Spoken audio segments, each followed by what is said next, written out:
So, good evening, Suresh, and welcome to the Digital Excellence Pharma Academy, and a warm welcome to all our participants. We're going to have a great discussion today with Suresh Subramaniam because, as you can see from the career graph that he has had, that gives him a fantastic perspective. I think there are very few people who would have worked in the MNC as well as in the domestic pharma at such positions that Suresh has worked.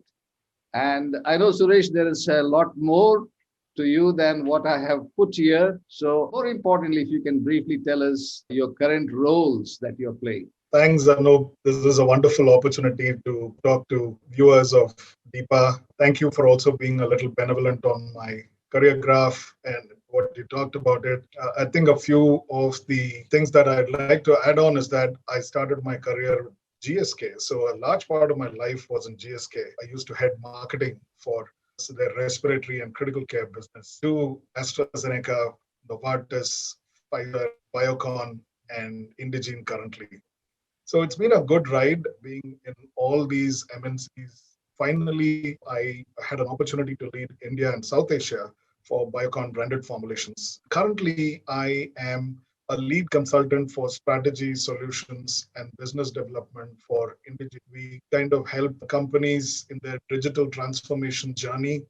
We help in the change management, and we also help in kind of ideating to make a start, right? So very often you can't wait for digital competency and capabilities to be there, investments to happen, and then start after a year and a half. We enable a quick start and then handhold companies through their digital journey. I also wear two other hats where I mentor startups now, and I'm a co-founder of one as well. So I mentor a startup called GoAptive, which is again a digital organization, and they serve more in terms of connecting the chemists and distributors and the sub-distributors. We have attraction and we kind of do loyalty programs and help companies track their products right up to the last mile. So multiple hats, it's good fun post a long career in pharma. Digital is very exciting and there can't be better times than now.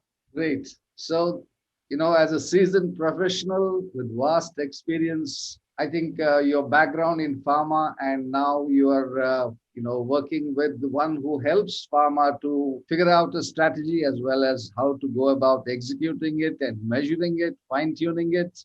And also your experience with the startups like GoAptive who are working on the improving the efficiency of the distribution of in pharma. I think you have a fantastic oversight of what's happening.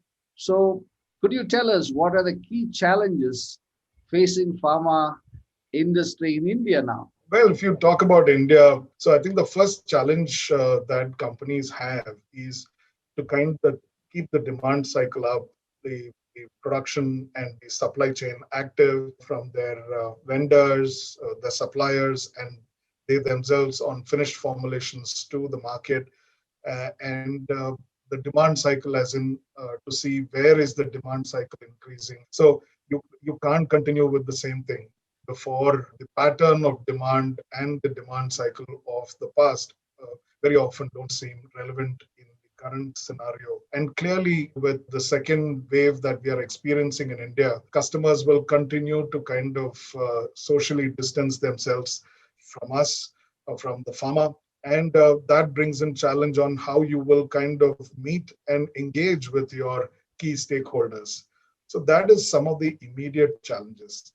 But I think some of the other challenges that one could think of in pharma is a shifting customer behavior and their needs. Because today, if you really ask, even a doctor is becoming digitally savvy, right? I personally know of many doctors when I interact with them are all dependent on telehealth and the kind of record keeping, electronic health records or medical records, if you want to call that, are all changing the way they did business, right? And uh, guess what? After the pandemic, they're all going to stay.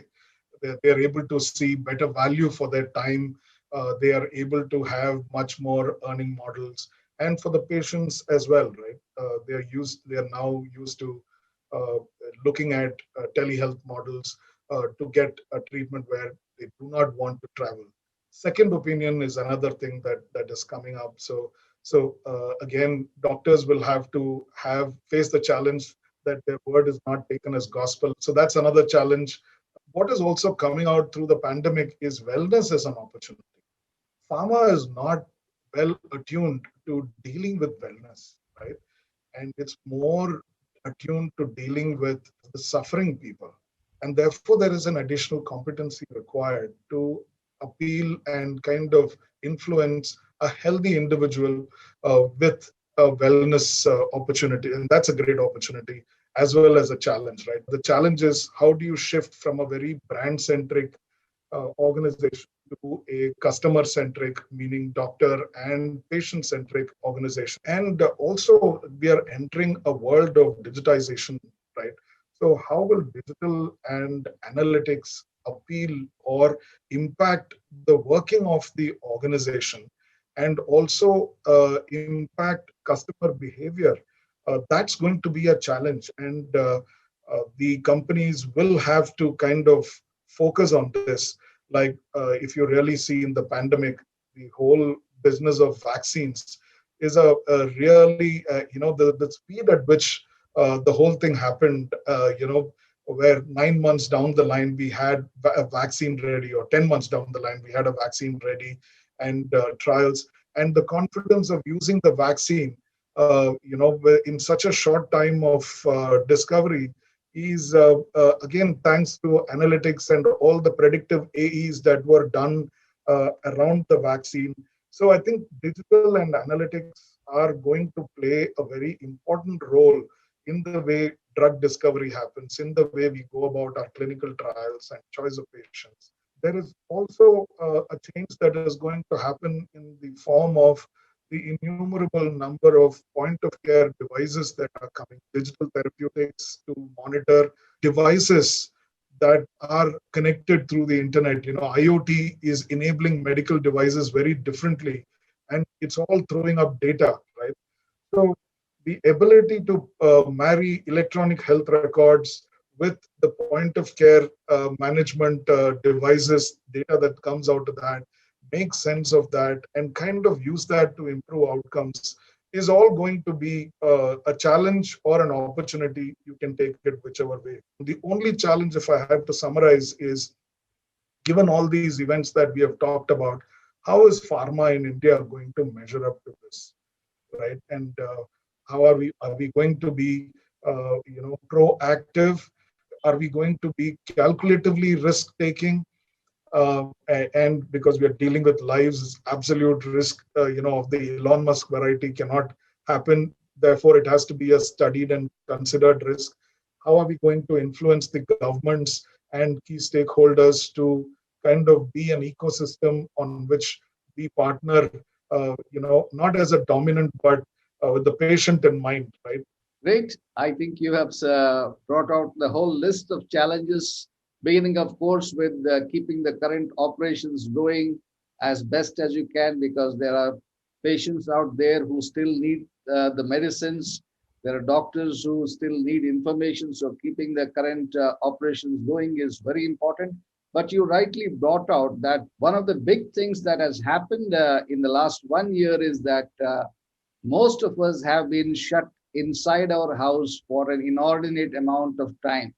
I mean, gone are the days when you had a suitcase packed and you were running out all the time to catch a flight or a train, and you have been involuntarily shut in for a long time. And what this has done is that whether you're a doctor or a patient, it has all made you to use the online resources. So I think, as you rightly said, to a great extent, our behaviors have changed. And so, therefore, we need to look at the entire pharma business model differently and focus more on creating better customer engagement, better patient engagement, and better experiences for them. You also rightly brought out that pharma is used to wellness and not so much to illness, but it has shifted a lot, where patients are trying to take care of their health as much as they can, given the challenge of accessing healthcare in a pandemic like this. So, a simple example is the rise of the sales of vitamin D and even a small company like Apex has been able to do wonderful sales without the sales force being out there with their Zincovid, given the information that's available on the net about zinc and vitamin D. So wonderful. I think given all these challenges, the key will be for pharma is to have a new mindset as to how it looks at it. It has to move from the brand centric mindset and have a new mindset where you have a whole lot of new advantages, like you said, the analytics and the data that is available to you through a wide variety of sources. How to look at these resources from, our old model of RCPA was the only tool for pharma to get an insight, and that's no longer the case now. You have plenty of information coming in. How do you analyze this data? How do you fine tune your campaigns and your promotions, looking at the data and probably even customizing it as best as possible to address the individual doctor's needs? So that was very wonderfully brought out. So coming to the next question, Suresh, is that, this is one of the key challenges of today, that field force are having a great challenge in meeting doctors because of the constraints. And so far, pharma had only this one channel of mega field forces, which ensured that, they had their share of the voice. So given the change scenario, what should be the focus of marketing and business heads in ensuring business continuity and growth in these challenging times? What are your thoughts on that? Anup, as you rightly pointed out, the pandemic has really kind of made us think about what the limitations of the current model is actually. And for a long time, the Indian pharma had progressed on a model which was you put in more products, throw in more field force, and then the magic happens, right? So it was more a share of voice game, and the number of times that you would meet a customer and the kind of CRM that you would purpose into your marketing all determined the success. And much of the top 10 companies that you see have followed this model. And what has happened now is that with the field force not getting, they never had enough time, right? But today, even meeting the customer is a big deal. When I mean customers, doctors are being met in the car parks. The doctor is also probably passing on a word or two through the confines of his car with his window rolled down, right?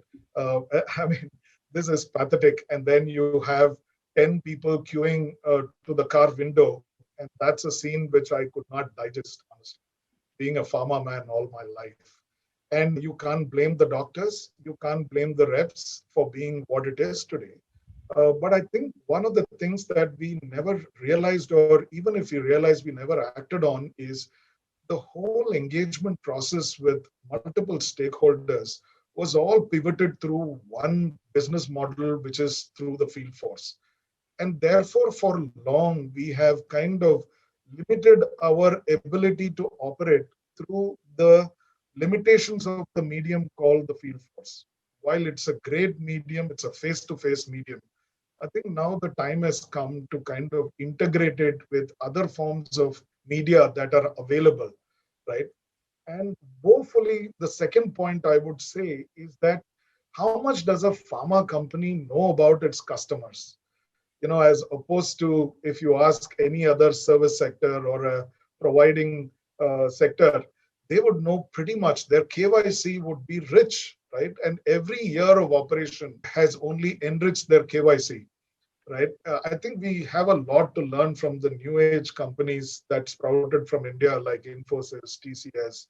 The kind of systems they have on their KYCs, goes beyond, out and beyond what a normal company does, right? They repositories experience with the customer and therefore, are also able to track behavior of the customer. So what do you get in terms of customer is something huge, right?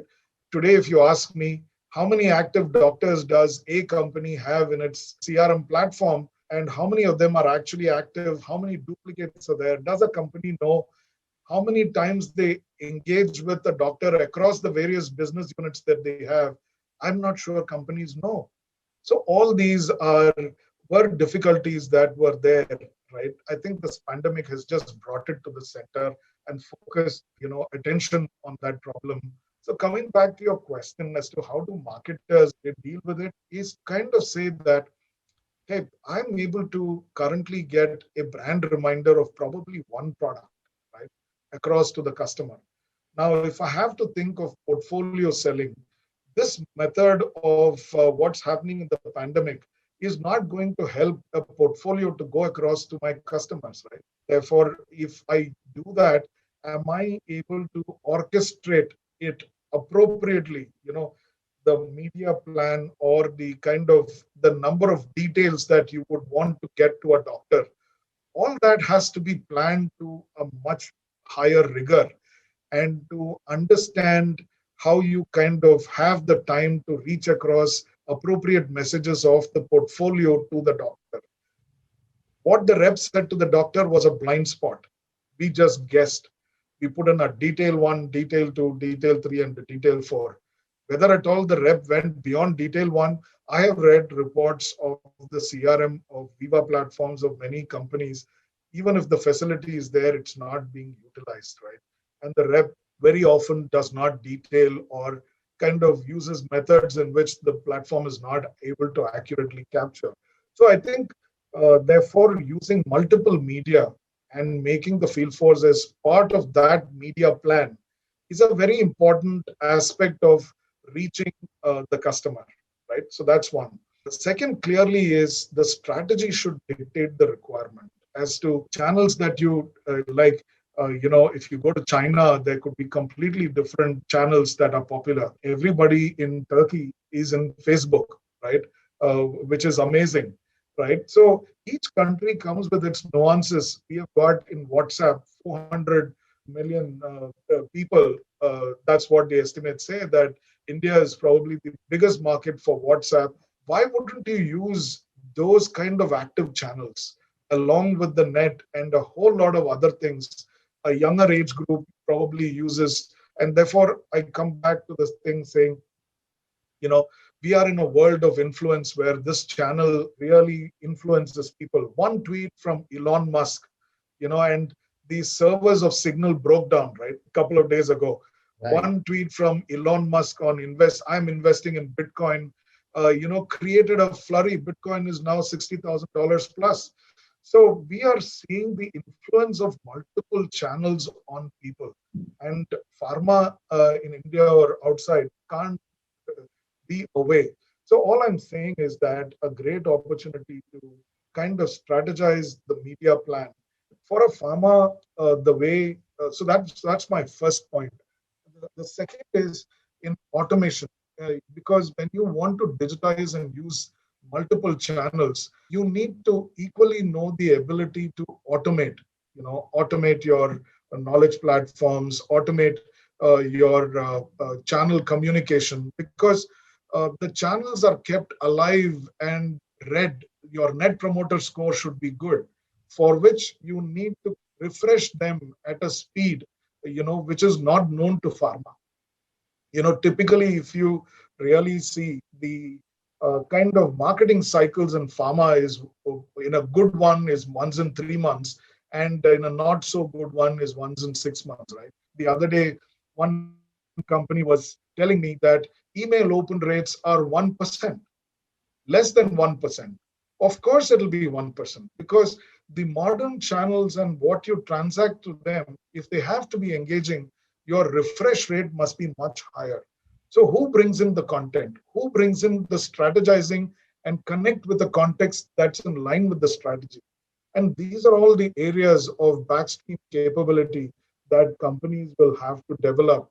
We realize now through many of the mega brands in the specialty areas that the way you hold on to your patients kind of exponentially increases your growth curve, right? Your new patients add on if your chronic patients don't fall off treatment, right? So what you see as the adherence and what you can do to kind of adhere patients, to very seriously think about patients, that's the first thing I'm saying, right? So not though some companies do, not many companies focus on patients as a customer. And when you do that well, you also have the opportunity to kind of bring a doctor as a partner. Today a doctor is only asking us, for want of a more appropriate word, uh, how do I, what's in it for me, when I have these options in front of me. And I think that question goes into the background if there is partnership, right? And similarly, so it goes to the hospitals as well. If I'm being able to get value through a pharma company, and therefore, I just want to say, go back and say the ability to add value to stakeholders, and by focusing on outcomes for patients, and what you employ digitally and connected digitally is again a change that would kind of enable a pharma company. And last but one is about, I talked about automation, the knowledge platforms, the learning and development. Right? Today, you want a medical rep who is a media planner himself or herself, right? And being able to arm the individual with data. Today, you are able to digitally profile a doctor much more, right? Your ability to segment doctors much more. Impossible in a physical world, but in a phygital world, your ability to personalize messaging and offering to a doctor is in today's world possible. So that's another exciting change, right? That's that's possible, and this can all happen only when you develop capabilities not through a typical pharma mindset that I will do everything, but through partnership. We have an amazing system. Let's take an example of 10,000 reps in a company, right? And when you look at who are managing this 10,000 and what value they add, then that raises the question of a couple of things. You need reps to show a face to the doctor, but you don't need the reps for frequency. You can manage it through channels. So the 10,000 reps that they are can be put to a larger geography than what they're covering. Today, most pharma companies are present in tier one and maybe some aspects of tier two. Imagine if I were to use my 10,000 field force across tier two largely as well and operate with technology, right? So that's the first part. Don't use field force only for reach times frequency. That's guzzling away a lot of your resource. You use multiple channels to kind of enrich the doctor. So use a phygital model. I talked about L&D, right? How are you going to deploy these reps, and how are you going to purpose them, and what knowledge are you going to give them? Your ability to personalize, and lastly, your ability to manage your partnerships. So all these are things that you can do as a company, not just in terms of field force, but in the entire ambit of sales and marketing. Great. So, very interesting points that so far pharma has been rather more inwardly driven and focusing on how many products can we launch in 1 year, how many divisions we can start, and how much of field force we can increase. And from that, we have now to move towards how we can improve the quality of engagement and the quality of experience for the doctors Exactly. and patients by mapping their journey. The patient goes through a particular journey, the doctor goes through a particular journey, and this is where the multi-channel engagement with the doctors really help you to engage with them on a real time rather than on a 45-day cycle or a 90-day cycle, which has now become redundant. So we need a medical rep now to become a media planner so that he Yes. can actually manage those multiple channels instead of not knowing what's happening, like with the multiple divisions calling on a single doctor, not communicating to each other. Now he needs to know how the company is engaging a single physician through multiple channels and how he can leverage this multiple interactions when he actually goes and meets them face to face. And also you spoke about how deploying these multi-channels can increase not the reach, but the frequency of interaction, which is, by the way, the biggest challenge today is to pharma field force is not able to meet a doctor even once in a month, whereas the digital channels, if you can map the doctor's journey, can meet him more often and create more Exactly. meaningful Yeah. experiences for him. So, okay, we have understood the challenges, we have understood what changes they need to make. So then comes the very important point. that what are the key skills you consider as necessary in the present times as well as going forward, A, for the customer facing executives, that is the medical reps and their managers. As you rightly said, what are these managers going to do now, and what skills that they need so that they are effective? And secondly, for the brand and marketing managers, what are the key skills that would be necessary? Today, you can clearly bring out where the rep has traveled. You can traverse his journey. You can kind of read into his interactions. Everything is visible, right?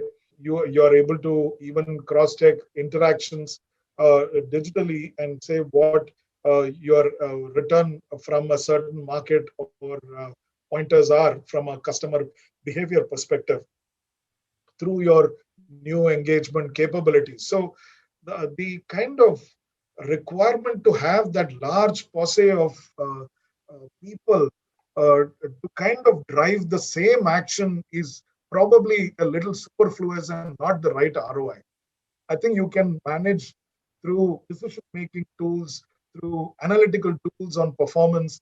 You can clearly manage both effort and outcomes of the field force, right? Your ability to intervene from a very central way on corrective actions is almost on a daily basis, right? So you have data now to manage it better. And what's good is when a rep walks away, he doesn't walk away with relationships.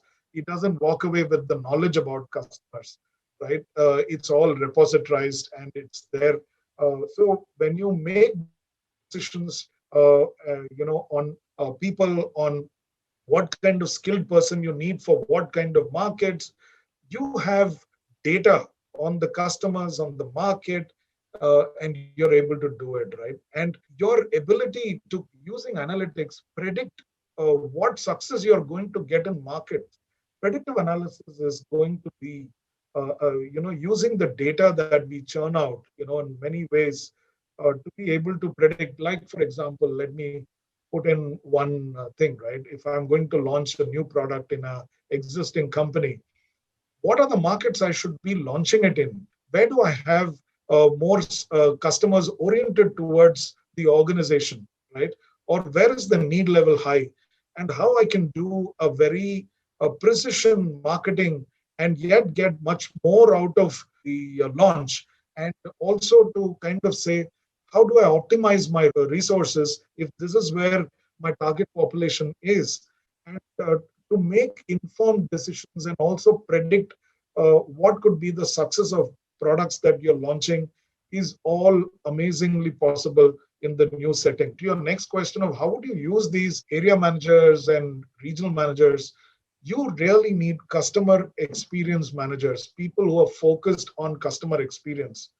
And some companies have called them as activation managers. And I think we will find, based on our ability to kind of innovate new business models and new engagement models, we will be able to kind of optimize them for much higher productivity than kind of supervising. Supervision is data's job, and therefore you don't need that many people to kind of orchestrate or operate a field force anymore because of the kind of digital tools that we have. Great. Yes, I think you answered them very well, that we have now a large field force and we need to repurpose them. The medical reps need to be more of media planners and their managers need to be more of customer experience managers. And I think those are wonderful perspectives, and that is more essential for pharma now to do, especially for their managers. If they can understand their customers' journey and then give that feedback, through the system, that it's available to everybody, so that one can customize the content that the doctor is looking for. And when that happens, I think his experience is much better. I was just talking to Dr. Krishnamurthy at our own Bangalore Sakra Hospital, with whom we did a webinar. So he was telling me that, if you send me a whole lot of information on heart failure, I will not even look at it. But if you know what area of heart failure I'm interested in that, and then even if you send me one mail, I think then I will be following it up with you. What more do you have about this area which I'm interested in managing my patients? So I think customer media planning for the medical reps and for their marketing people to be more aware of the customer's journey and getting more, as you said, KYC, know your customer. I think even the government of India now knows us much better than some pharma companies know their doctors, because, through the Aadhaar and through all the different platforms, the government has acquired enough information about us so that, we are more productive for them. So I think you have to learn even from the government now that how Exactly. digital resources can be used to understand your customers, know them better, so that they can be more productive for you. So great. So the last question, Suresh, is that, yeah, we have seen that, a lot of changes are needed and pharma is a little slow in changing directions. So how do you see Indian pharma shaping up in the aftermath of the COVID-19 crisis? So I think pharma has to thank, the Indian pharma has to thank COVID in some way, because it has helped think seriously about changing what they were doing. The model that helped Indian pharma establish themselves in the last, starting from the late 70s to all the way up until now. What worked now is not going to work moving forward. We had it coming for almost, if I can take a brave statement, for almost a decade. But we chose to kind of live with reducing ROIs. And I think what the pandemic has just told us is that it has moved people from their strongly held positions into creating change. And that's amazing, right? Second is the customer, right? Governments are thinking differently. I'm sure with Modi thinking about the Ayushman Bharat clinics being connected to treatment centers and centers of excellence, and focusing on electronic health records and electronic EMRs through Digital India. So you're going to find EHR, EMR, the link between primary centers of health and hospitals coming in. And if you bring in an interplay of insurance, can you imagine the amount of traffic you are creating?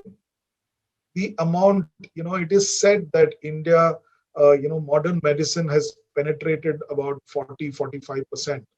Now, the question that begs to be answered is, how much more are we going to see if these things pan out?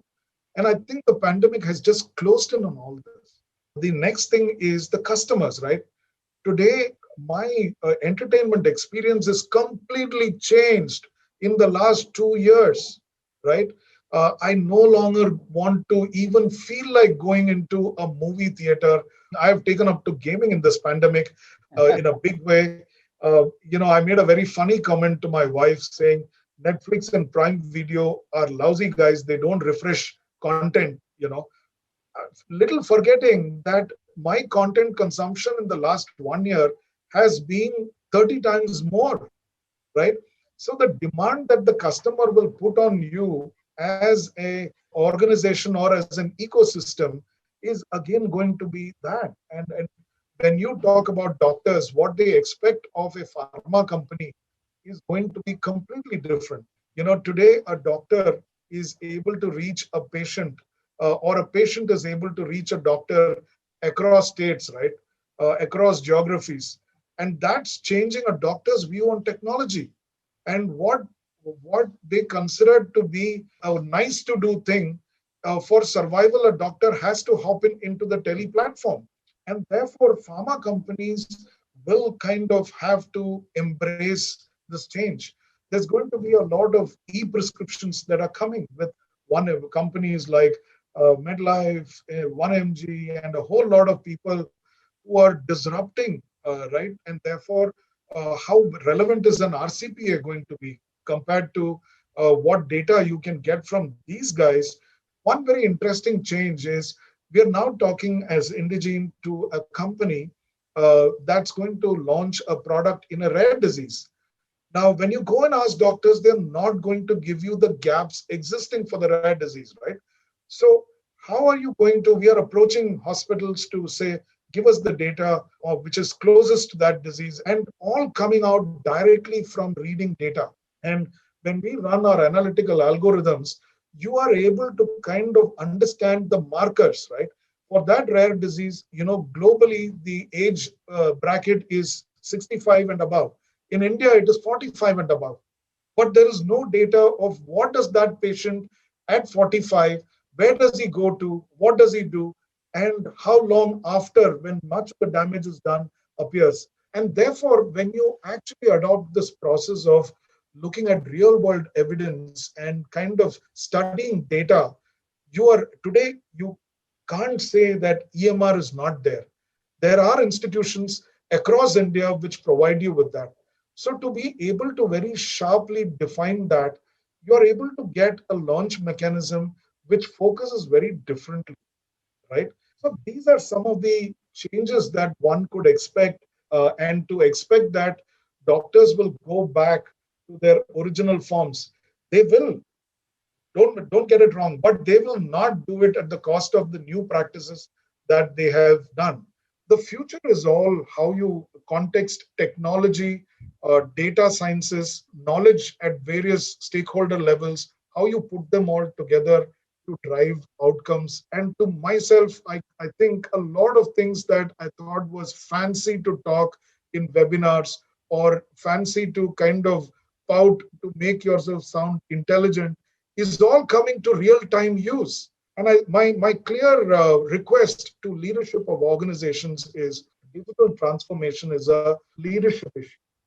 Or it is how much are you able to kind of do away with things that don't work so much, and how much are you able to kind of put your bets on new age ways of making things work, running pilots, kind of funding them, and then staying patient.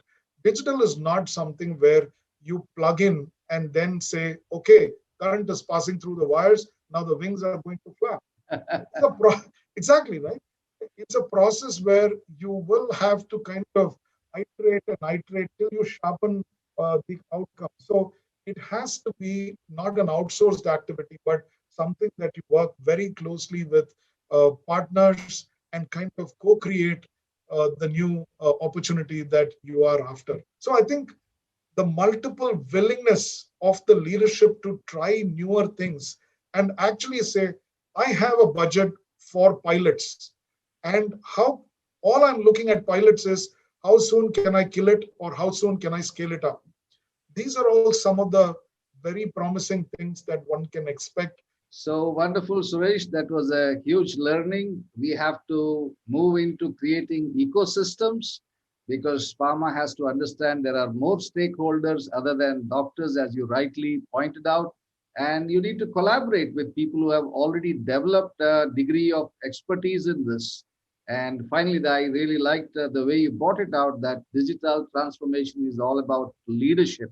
It's much more than technology. It's about leadership and how the leader identifies the current inefficient operations or the inefficient parts of the pharma business model and replaces them with more effective and multiple channels through which we can engage with the doctors, creating meaningful experiences for them. So thank you once again, Suresh, and I look forward to interacting with you again.